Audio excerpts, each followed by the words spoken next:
중국 외교부에서 한국에게 공식적으로 언행을 조심하라고 경고하며 한국을 노골적으로 비난했습니다. 그런데 며칠 지나지 않아 중국 외교부는 한국은 분위기에 휩싸여 덩달아 떠들지 말라며 재차 경고하였습니다. 한국을 만만하게 보고 있는 게 아닌가 의심되는 행보인데요. 이는 미국의 유명 대학에서 공부하고 있는 한국 학생들에게까지 영향을 미쳤습니다. 중국 학생들이 무리를 지어다니며 대만과 한국 학생들을 위협하는 사례까지 발생했는데요. 이를 보고 참지 못한 미국 교수가 발언해 중국 학생들은 충격에 빠졌다고 합니다. 과연 어떤 일이 발생한 것일까요? 오늘의 사연 지금 시작합니다. 안녕하세요.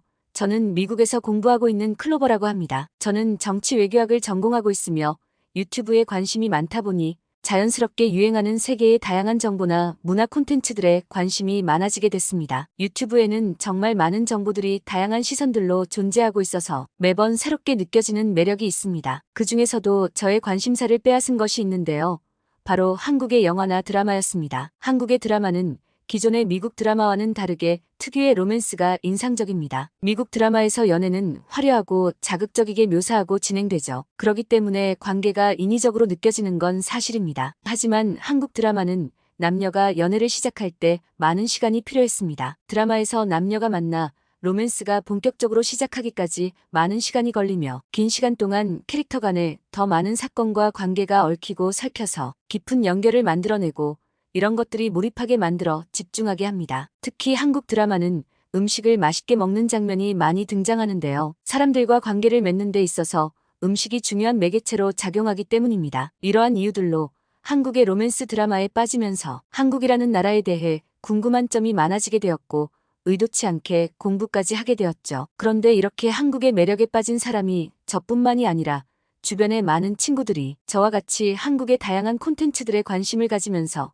전체적으로 한국에 대한 관심도가 늘어난 것이 피부로 느껴질 정도였습니다. 이렇게 한국의 인기가 오르면서 이것을 불편하게 여기는 특정 나라의 학생들이 생겼는데요. 그것은 바로 중국 학생들이었습니다. 중국 학생들은 항상 아시아의 중심은 중국이며 아시아의 역사는 중국에서 시작해서 중국에서 끝난다고 여겼는데요. 그래서 항상 그들끼리 무리를 지어다니면서 다른 아시아 학생들을 얕잡아 보거나 무시하는 행동들을 자주 보여줬습니다. 그런데 세계의 관심이 중국에서 한국으로 바뀔 뿐만 아니라 중국 경제까지 무너지면서 자존심이 상했는지 한국의 콘텐츠들을 보면서 중국 것을 따라했다고 모함하고 조롱까지 할 정도였습니다. 이러던 중 중국과 대만의 토지 분쟁이 불거지면서 논란이 생기기 시작했는데요. 중국과 대만이 전쟁이 일어날지도 모른다라는 뉴스와 기사들이 나오기 시작하면서 중국 학생들이 마음만 먹으면 대만뿐 아니라 한국도 순식간에 초토화시킬 수 있다며 중국의 군사력을 압도적이라고 표현하며 한국 학생들을 은연중 무시하기까지 했습니다. 이런 상황이 계속되자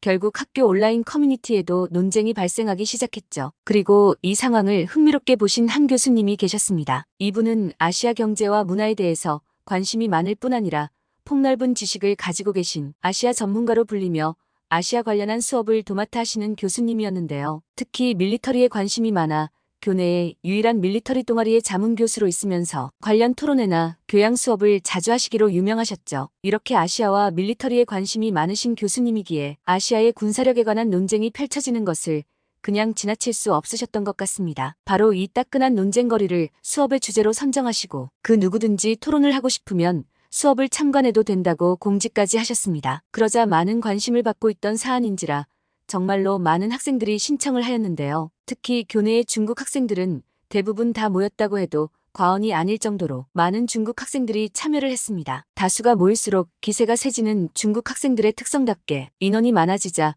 엄청 시끄럽고 난폭한 언사까지 서슴없이 하며 토론 수업이 시작하기도 전에 강의실 분위기는 후끈 달아올랐습니다. 교수님은 두 손 가득 많은 자료들을 들고 등장하며 이렇게 말했습니다. 이 자료들은 교내에 있는 슈퍼컴퓨터를 활용하여 실제 각국의 공식적인 군사력 데이터를 입력하여 모의 전투 시뮬레이션을 10회 이상 돌려나온 결과물이라고요. 그뿐만 아니라 교수님은 젊은 시절 실제로 장교로 근무했던 적이 있어서 주변에 많은 군인뿐만 아니라 방산업체나 군사 전문가들이 많아 최신 정보까지 반영된 결과라 매우 신빙성이 높다고 말하였습니다. 현재 대만 해협을 둘러싸고 미중 간 긴장감이 고조되는 가운데 미군이 자국 영토 내에서 대만 육군을 훈련시키겠다고 나서는가 하면 대만 내 병력을 4배 이상으로 확대할 방침이라는 관측까지 제기되고 있습니다. 이런 상황에서 중국과 한국의 전쟁 상황이 일어나지 않을 것이라고는 그 누구도 장담할 수 없는 상황이기도 합니다. 왜냐하면 대만의 문제를 제쳐두고서라도 중국과 한국은 경계에 있는 해양 지역에서의 꾸준한 영토 분쟁이나 무역 분쟁으로 인해 양국 국민들의 혐한과 혐중의 수치가 급속도로 증가하고 있는 것만 봐도 양국의 갈등 상황은 점점 강해지고 있기 때문입니다. 그렇다면 한국과 중국의 전면전이 발생하게 되면 어떻게 될까요? 단순 수치적으로 본다면 규모로 압도적인 중국의 일방적인 승리가 당연해 보입니다. 중국이 일방적인 승리라는 교수의 말에 중국 학생들의 표정이 밝아지면서 당연한 이야기라는 듯 고개를 끄덕이며 다음 교수의 말을 기다렸는데요. 이어지는 교수의 발언은 강의실을 순간 뜨겁게 달구게 만들었습니다. 슈퍼컴퓨터로 돌려본 결과를 보면 중국의 압도적인 승리는 단 한 차례도 발생하지 않았습니다. 오히려 막상막하의 대결이 펼쳐질 확률이 매우 높게 나왔죠. 순간 강의실에는 침묵이 흘렀고 중국 학생들은 믿을 수 없다는 표정만 지을 뿐이었습니다. 왜냐하면 한국군과 중국군의 비교는 체급이 다르다는 어쩔 수 없는 한계가 분명했기 때문입니다. 인구 5천만에 불과한 한국에 비해 중국의 인구는 공식 통계로만 14억이 넘으며 경제의 규모 면에서도 중국과 한국의 차이는 한국과 이라크 정도의 격차로 예상됩니다. 이 정도 격차는 태평양 전쟁 당시의 미국과 일본 간의 격차보다 더 큰 격차이며 당대 일본보다 한국이 유리한 점은 개전 초 중국 본토를 타격할 수 있다는 점 하나뿐인데요. 이는 역으로 중국도 한국을 타격할 수 있으므로 절대적으로 유리한 조건도 아닙니다. 본격적인 비교하기 전에 제3국의 개입과 핵무기 사용이 없다는 조건으로 비교해 보겠습니다. 일단 중국은 110만 명이 넘는 정규군과 2,000대의 전투기, 그리고 6,100대의 전차 170여 척의 대형 군함을 보유하고 있습니다. 한국은 정규군 50만 명, 전투기 500대, 탱크 2,600대, 대형 군함 50여 척으로 앞서 말했듯이 숫자로만 비교해보면 명확하게 열세입니다. 한국에게 유리하게 볼 수 있는 부분은 뛰어난 미사일 공격 및 방어 능력이지만 이 또한 물량의 중국 미사일을 막아내는 것은 한계가 명확합니다. 하지만 중국 또한 2, 3년 안에 한반도 전체를 장악하기 힘들 것입니다. 중국이 압도적인 물량을 가지고 있지만 한국 또한 세계 6위권에 이르는 군사력을 가지고 있기 때문에 중국이 한반도에 상륙하는 데 있어서도 수많은 피해를 입게 될 것이고, 상륙한다고 해도 한반도는 70%가 산지로 이루어져 있기 때문에 현지에 적응이 완료되고 높은 기술력을 가진 한국의 육군을 상대하면서 중국군이 원활하게 물자 보급을 유지하며 전쟁을 하기는 쉽지 않기 때문입니다. 왜냐하면 대부분의 나라는 소규모 국지전을 예상하고 국방계획을 진행하고 있지만 한국군은 극단적이라고 보일 정도로 총력전을 가정한 국방계획을 세우고 있기 때문입니다. 즉 한국군은 전쟁을 시작하면 나라의 전력을 사용하여 전쟁을 치르게 된다는 가정하에 훈련을 하고 있고 국방계획까지 미리 가지고 있지만 중국의 경우에는 한반도에만 전력을 집중하는 훈련을 해본 적도 없을 뿐더러 모든 전력을 한 곳에 집중하기 위한 군사 편제가 이루어져 있지 않습니다. 결국 중국은 한국을 이기기 위해 긴 시간을 투자해야 될 것이고 2년이라는 시간을 투자를 해야 한국을 온전하게 통제하에 놓을 수 있게 될 것이라는 것이 슈퍼컴퓨터의 예상이었습니다. 결론만을 보자면 중국의 승리지만 중국이 한국을 이기기 위해서는 2년 이상이라는 긴 시간이 필요하고 한국을 이긴 중국의 상황도 사상자는 중국이 배 이상 많을 만큼 피해가 극심해 회복하는데 많은 시간을 필요한 상처뿐인 승리라고 볼 수 있습니다. 좀 더 세부적으로 바라보면 한국과 중국의 전쟁 시 한국은 목숨을 걸고 싸우는 것이고 중국은 최대한 상처를 덜 받기 위한 전쟁이 될 것입니다. 이해를 돕기 위해 다른 예를 들어보면 한국과 북한이 전쟁을 하게 될 경우 한국의 군사력이 북한을 압도하는 수준이지만 한국은 이미 민주주의가 정착되고 경제적으로 안정이 되어서 전쟁이 발생하는 것 자체를 꺼려하게 됩니다. 즉 전쟁의 결과는 남한의 승리가 확실하지만 전쟁 중에 수도권 지역에 타격을 입게 될 것은 어쩔 수 없는 일이기에 이조차의 손해도 감수하기 싫은 한국은 전쟁을 최대한 피하고 싶을 것입니다. 다시 돌아와서 한국과 중국이 전쟁을 하게 되면 중국의 입장이 전쟁 후 얻게 되는 피해를 고려하는 입장이 되기 때문에 한국을 공격하는 것은 쉽지 않은 결정입니다. 한국은 유사시 베이징시를 한순간에 날릴 수 있는 미사일 전력인 현무를 보유하고 있기 때문입니다. 현무의 사정거리는 1500km에 달하기 때문에 한반도 어디에서든 베이징을 타격이 가능합니다. 하지만 중국은 한국보다 뛰어난 기술력을 가졌다고 주장하고 있어서 현무의 사정거리에 있다고 해도 자신들이 구축한 미사일 방어 시스템으로 방어가 가능하다고 말하고 있습니다. 하지만 중국의 주장은 전혀 믿을 수 없다는 게 전문가들의 판단입니다. 중국의 주장은 전혀 증명되지 않고 실체가 없는 말뿐인 주장이기 때문입니다. 즉 중국이 보여준 것은 한국 전쟁 당시 사용했던 원시적인 재래 무기들 뿐이며 이런 원시 무기에 기반한 막대한 물량으로 밀어붙이려 할 뿐입니다. 이때 중국이 사용하는 미사일 체계는 한국에 이미 구축이 완료된 한국형 미사일 방어 체계와 사드에 의해서 무력화가 될 것입니다. 사드가 한국에 구축이 될 당시 중국이 강력하게 반대했던 이유도 바로 이 점 때문입니다. 사드는 세계적인 수준의 선진 미사일 방어 체계이기 때문에 일단 가동이 되면 높은 고도에서 들어오는 공중 공격들을 높은 명중률로 무력화시킵니다. 또한 이에 뒷받침이 필요한 공군력에 있어서도 중국에 비해 높은 수준의 전투기들을 보유하고 있기 때문에 제공권 또한 중국에게 뺏기지 않을 확률이 매우 높습니다. 중국은 대외적으로 미국과 한국 등 높은 전투기 제작 기술을 가진 나라에서 기술을 빼내 베껴낸 카피 전투기를 만들어낸 후 동등한 기술을 보유하고 있다고 홍보하고 있지만 주요 핵심 기술들은 카피하지 못해서 안고 없는 찐빵처럼 전투력에서는 극명한 차이를 보이고 있습니다. 군사에 막대한 투자를 하고 있는데도 이런 결과가 나오는 이유는 중국만의 특유한 관시 문화 때문에 비롯된 군납비리, 허위보고 등 불법적인 문제가 지속적으로 발생하면서 실제 전투력 향상에 필요한 훈련에 컴퓨터 게임기 수준의 훈련을 할 정도로 실전 훈련에 큰 도움이 되지 않는 훈련을 하고 있는 것이 외국의 언론사를 통해 보도되면서 중국 정부의 한심한 민낯이 드러났었습니다. 이에 반해 한국은 미국의 기술 협조를 받으면서 개발한 비행 시뮬레이터 훈련 장치가 유럽의 선진국에서도 기술 공조를 요청할 정도로 기술력을 인정받았는데요. 이런 뛰어난 훈련 시뮬레이션 장치를 통해 최고의 조종사들이 배출되고 있습니다. 단순 기술력뿐 아니라 조종사들의 수준에서도 큰 차이를 보이면서 전쟁 초기 한국이 중국을 상대로 제공권 확보는 확실시되고 있고 이로 인해 중국군이 한국 육지의 상륙은 최대한 더디게 진행될 수밖에 없게 됩니다. 이를 통해 한국은 초기에 시간을 벌 수 있게 되고 이는 곧 동맹국들의 도움을 받을 수 있는 충분한 시간을 벌 수 있다는 말과 같은 것인데요. 현실적으로 바라보면 한국과 중국이 전쟁이 시작되면 결국 한국은 동맹국들이 참여할 수 있는 시간만 벌게 되면 중국과의 전쟁을 유리하게 이끌 수 있게 되는 것입니다. 즉 전쟁에 있어서 외교력도 매우 중요한 요소로 볼 수 있습니다. 하지만 외교력에서도 한국은 중국과는 비교도 안 될 정도로 많은 나라들과 우호를 맺고 친분을 유지하고 있는데요. 단순히 여권 파워를 비교하더라도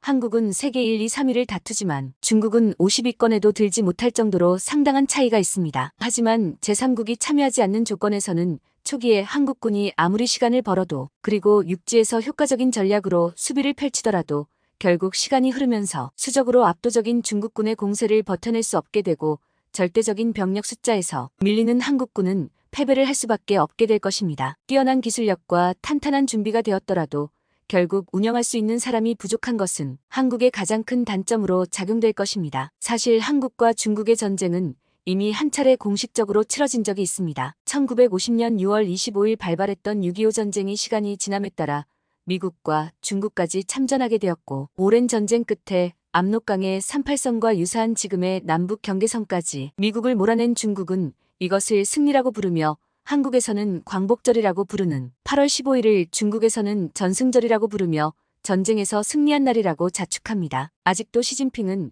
당시 한국전쟁을 중화민족의 위대한 승리라고 말하고 있습니다. 그리고 한국 전쟁의 특이한 점은 또 있습니다. 2차 세계대전 후 유럽에서는 패전국인 독일이 동서로 분리되었지만 아시아에서는 패전국 일본이 아닌 한반도가 남북으로 분리되었습니다. 이는 미국과 소련이 군사 충돌을 방지하기 위한 목적으로 위도선으로 한반도를 분리했기 때문입니다. 그래서 남한과 북한에서는 각각 미국과 소련에 의존하는 정권이 탄생하게 되고 그렇게 서로를 적대시하기 시작했습니다. 극단적인 남북 대립 속에서 통일을 지향하던 김구와 여운형은 암살당하고 통일 세력은 급속도로 위축당하게 되었죠. 이후로 한반도는 아직까지도 둘로 나뉘어진 분단 국가로 존재하고 있습니다. 과거의 전쟁 사례만 봤을 때도 한국의 전쟁은 독립적으로 볼 수 없고 이해관계가 얽힌 수많은 나라들이 참전하게 될 수밖에 없습니다. 즉 한국과 중국의 1대1 대결은 상상에서나 가능하지 결국 한국연합군과 중국연합군이 싸우게 될 가망성이 높기 때문에 한국과 중국의 전쟁 가능성은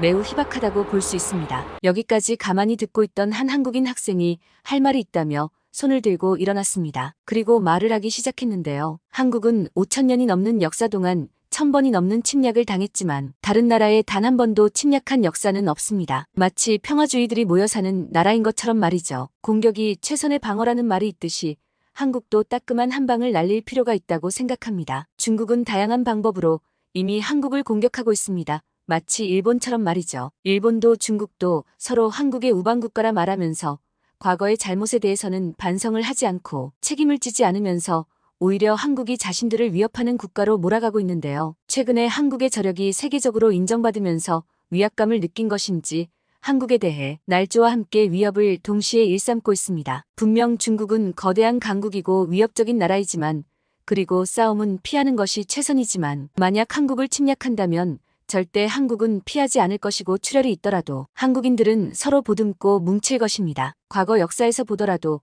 항상 어려운 시기에 뭉치고 힘을 합쳐서 위기를 극복했던 민족이기 때문입니다. 한국인에게는 슈퍼컴퓨터 같은 것으로 측정할 수 없는 국민들의 저력이 존재합니다. 비록 한국의 군사력이 열세라고 할지라도 오랜 시간 동안에 투쟁하며 이뤄낸 가치들이 한국인들의 마음속에 존재하기 때문에 위기가 닥치더라도 언제든 한민족의 힘으로 이겨낼 것이라고 믿고 있습니다. 한강의 기적이라고 대표되는 한국인의 저력은 세계가 이미 알고 있고 검증도 되었기 때문에 중국과 전쟁이 현실화되어도 이겨낼 수 있다고 자부합니다. 이렇게 한국인 학생의 발표가 끝이 났고 강의실 분위기는 여전히 후끈했습니다. 교수님의 박수로 침묵이 깨지면서 조용했던 강의실에는 박수 소리로 가득 찼는데요. 중국 학생들의 표정들은 어두운 상태로 억지로 박수를 치고 있었습니다. 그리고 교수님이 더욱 놀라운 말을 이어가기 시작했습니다. 맞습니다. 한국과 중국의 전쟁은 10번이고 100번이고 돌려도 제3자의 개입이 없다면 중국의 승리로 나옵니다. 하지만 한국의 대표적인 전쟁 중 하나인 이순신 장군의 명량의 전도 슈퍼컴퓨터로 수치와 한우 결과를 보면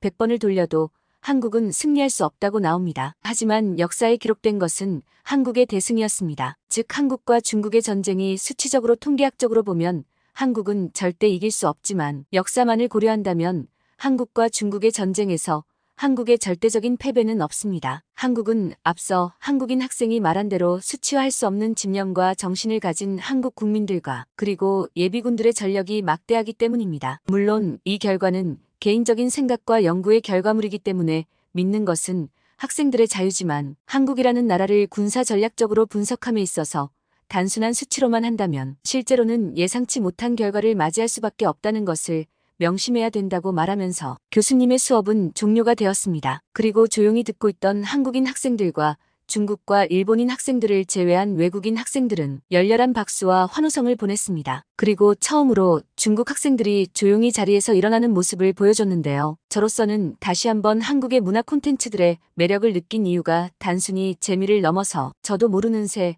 한국인의 매력에 빠진 게 아닐까 생각이 들었습니다. 그리고 꼭 한번 한국에 방문하고 싶다는 생각이 강하게 들었습니다. 오늘의 사연 어떠셨나요? 클로버가 한국의 매력을 느끼게 되었다는 정말 기분이 좋은데요. 여러분도 댓글로 한국의 어떤 점이 매력적인지 알려주시면 어떨까요? 지금까지 감동 카페의 주인장 소연아였습니다. 시청자님의 구독과 좋아요는 영상 제작에 아주 큰 힘이 됩니다.